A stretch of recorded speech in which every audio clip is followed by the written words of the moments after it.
Dan dia malahan berkata, "Emangnya ada Tuhan selain aku?" "Hi guys, it's Madam Rita and welcome back to Cerita."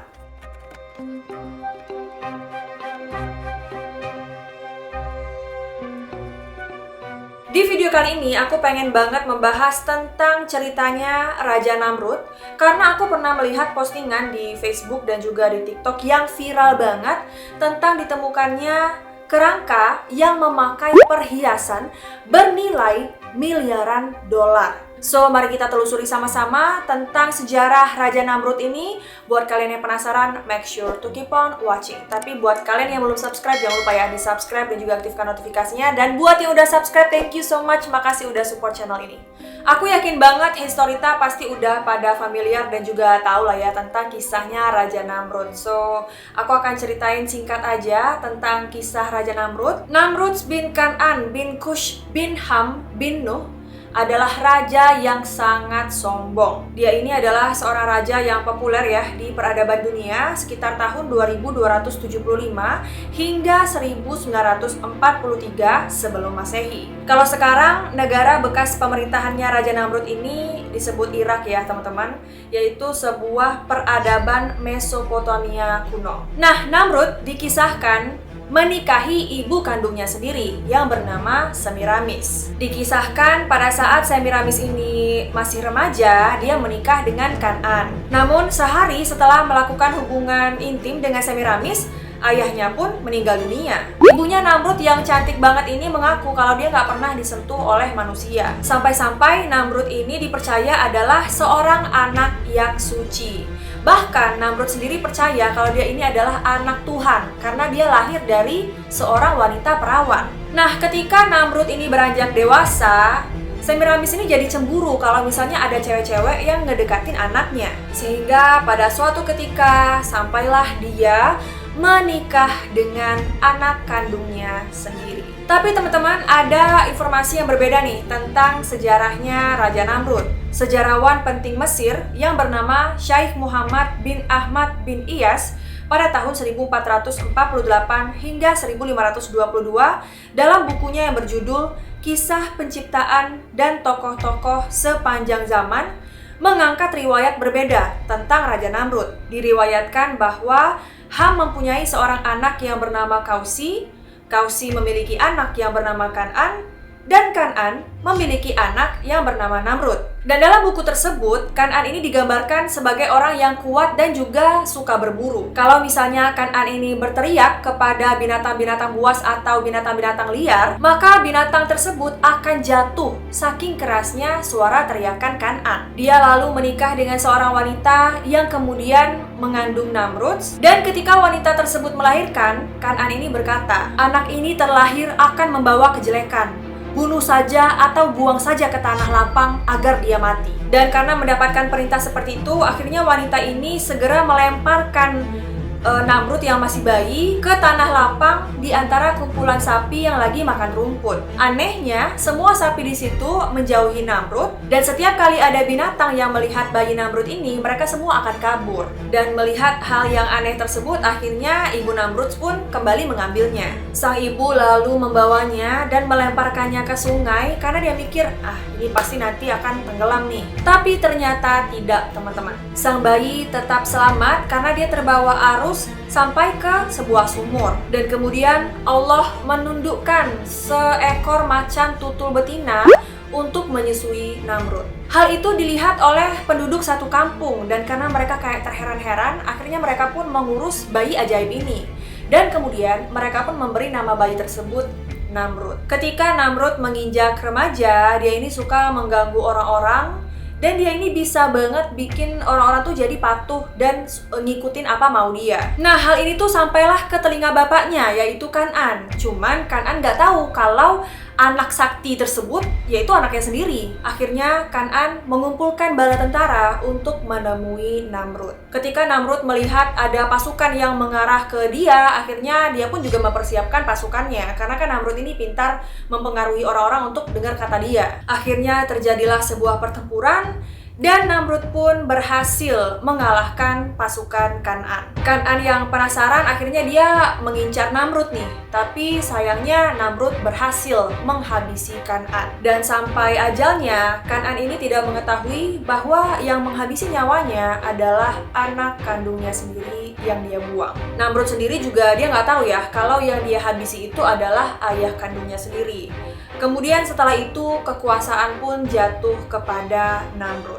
Setelah itu dia pun memerangi raja-raja yang ada di bumi dan dia bisa mengalahkan mereka sehingga dia bisa menguasai kerajaan di bumi dari timur hingga barat. Dalam perjalanannya Namrud ini sangat-sangat sombong dan bahkan dia sampai ngaku kalau dirinya itu adalah Tuhan. Nabi Ibrahim alaihissalam mengajak Namrud ini untuk berjalan ke arah yang benar, namun Namrud menolaknya. Kemudian singkat cerita, Nabi Ibrahim alaihissalam merusak dan juga memenggal 72 kepala patung yang dianggap Tuhan oleh Namrud dan juga rakyatnya. Namrud pun marah lah ya, akhirnya dia pun memutuskan untuk menghukum Nabi Ibrahim alaihissalam ini dengan hukuman dibakar. Namun Allah Subhanahu wa taala menjadikan api dingin bagi Ibrahim dan kemudian Nabi Ibrahim tidak mempan ya untuk dibakar. Yang terjadi malahan percikan apinya itu mengenai baju Raja Namrud dan akhirnya semuanya tuh kebakar kecuali badannya. Dia tidak terbakar oleh api supaya dia tahu bahwa api tidak akan membahayakan siapapun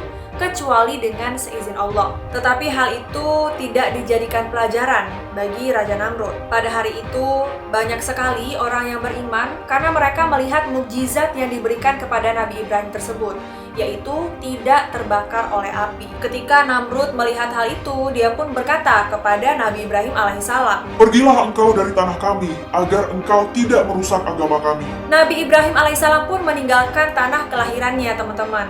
Namun Namrud semakin ngawur. Dia akan menghukum siapapun yang menolak untuk mentaati perintahnya. Suatu ketika Allah Subhanahu wa taala mengutus seorang malaikat untuk menemui Namrud dan mengajaknya beriman. Sekali, dua kali tetap aja ya Namrud menolak dan dia malahan berkata, "Emangnya ada Tuhan selain aku?" Di kali yang ketiga, ajakan malaikat pun mendapatkan respon yang tidak enak nih dari Namrud. Akhirnya malaikat meminta Raja Namrud untuk mengumpulkan rakyatnya di pelataran istana dan Namrud mengiyakan hal tersebut. Dan pada hari yang telah ditentukan, Allah mengirim ribuan nyamuk atau sejenis serangga ganas untuk menyerang mereka yang telah berkumpul di sana. Nyamuk-nyamuk itu kemudian menghisap darah pasukan Namrud dan juga memakan daging mereka.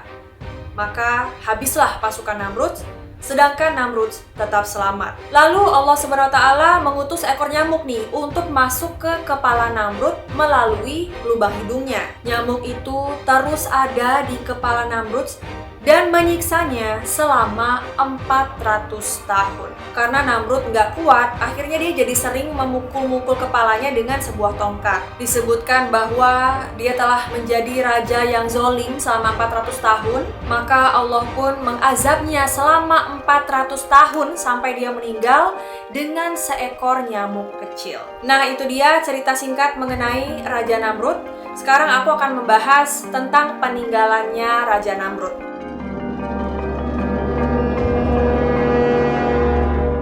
Petilasan Raja Namrud yang berupa benteng berada di kaki Gunung Hermon. Benteng ini sempat dikuasai pasukan salib dan juga diperkuat untuk bertahan dari serangan pasukan Sultan Saladin atau Salahuddin Al-Ayyubi. Lokasinya yang berada di dataran tinggi Golan bagian utara memang strategis untuk mengawasi wilayah Levant, yaitu Suriah, Yordania, Israel, hingga Palestina. Selama Perang Salib, wilayah Levant menjadi penuh sesak dengan kastil yang dibangun oleh pasukan salib yang putus asa untuk mempertahankan wilayah mereka dari tekanan pasukan Saladin yang tangguh. Benteng Raja Namrud tercatat sebagai kastil terbesar dari abad pertengahan yang tersisa di wilayah tersebut. Pada 1192, di masa Perang Salib ketiga, usai secara signifikan mengusir pasukan salib, setahun kemudian Sultan Saladin wafat. Keponakannya Al-Aziz Othman menggantikannya. Dia berencana memperbesar kastil Raja Namrud di atas tebing di dataran tinggi Golan untuk melindungi tanah suci Yerusalem. Sebelum pasukan salib memasuki Palestina, dia berharap bisa menahannya sejak dari Golan. Perkiraan Othman benar, tentara salib tidak lama-lama pergi. Dan benteng itu diperintahkan segera dibangun antara 1227 dan 1230 untuk mengantisipasi kembalinya pasukan Kristen di bawah Frederick II, Kaisar Romawi Suci. Benteng itu berhasil bertahan dari serangan kaum Frank serta serangan-serangan selanjutnya di bawah Raja Louis ke-19 dari Prancis. Benteng Raja Namrud akhirnya berhasil dikuasai oleh orang-orang Mongol sebelum akhirnya diambil alih para sultan dinasti Mamluk. Di bawah kendali para sultan Mamluk dari bangsa Baibars, benteng Raja Namrud kemudian diperluas lagi. Dinasti ini meninggalkan prasasti-prasasti Arab yang memuji suku Baibars lengkap dengan simbol singa Baibars. Usai peperangan besar, benteng itu pernah terlantar selama berabad-abad. Namun, posisi benteng Raja Namrud yang strategis ini tidak bisa diabaikan. Terhitung, Kesultanan Turki Ottoman dan Prancis pernah menggunakannya untuk memadamkan perlawanan bangsa Arab dan Druze. Pasukan Suriah juga pernah menggunakannya untuk bertahan dalam perang 6 hari melawan Israel. Saat ini, kastil berada di bawah kendali layanan Taman Nasional Israel.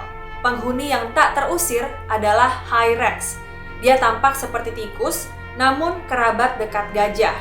Hewan-hewan itu tinggal di sela-sela bebatuan benteng. Dan menurut info yang aku baca, dibutuhkan sekitar 1,5 jam ya untuk mengelilingi kastil atau benteng Raja Namrud. Gimana, kalian tertarik untuk datang ke sana? Me personally, karena aku suka banget sama tempat-tempat bersejarah, pastinya ya pengen sih. Oke, selanjutnya yang pengen aku bahas adalah tentang sebuah postingan yang viral banget mengenai ditemukannya kerangka Raja Namrud yang memakai perhiasan bernilai miliaran dolar.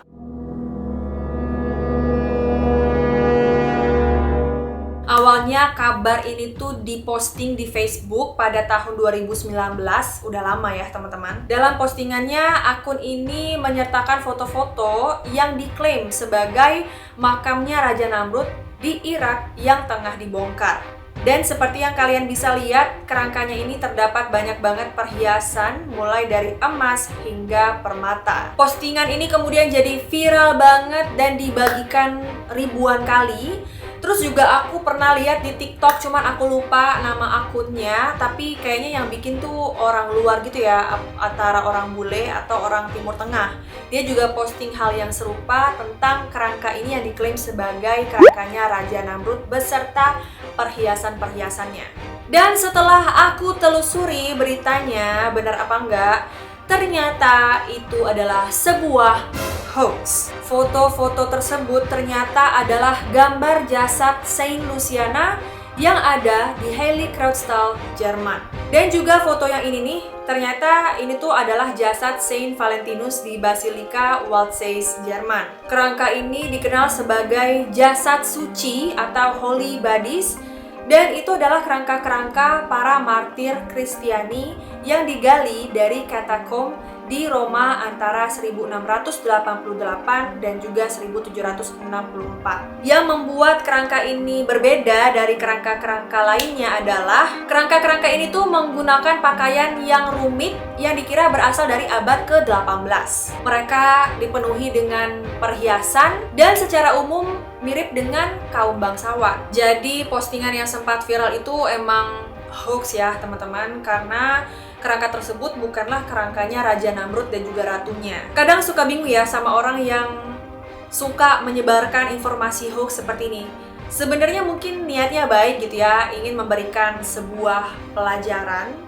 Tapi kalau misalnya pelajaran yang mau lo kasih atau lo bagikan ke orang-orang berasal dari sebuah kebohongan, ya gimana ya? Jadi buat kalian juga jangan suka termakan hoax. Kalau misalnya ada berita yang viral, ya kita harus telusuri lebih dahulu sebelum kita benar-benar percaya. Apalagi di zaman sekarang kayaknya gampang banget gitu ya orang membuat berita bohong gitu. Jadi kita sebagai netizen harus berhati-hati dalam memilih informasi yang mau kita terima. Oke guys, I guess that's all for today's video. Thank you so much for watching. Buat yang udah nonton video ini sampai selesai, I love you so much. Kalau misalnya ada informasi dari aku yang salah, kurang tepat, kurang lengkap, boleh banget dikoreksi. Atau kalian punya informasi tambahan juga boleh banget di-share. Kalau kalian suka video ini, make sure untuk di-like, comment, share, and subscribe. And turn on post notifications supaya kalau aku upload video baru, kalian tidak ketinggalan. Thank you so much for watching. I love you all and I'll see you in my next video. Bye guys! Memakai perhiasan bernilai miliaran dolar.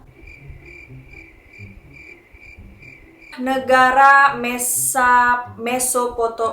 Mesopotamia. Ketika Namrud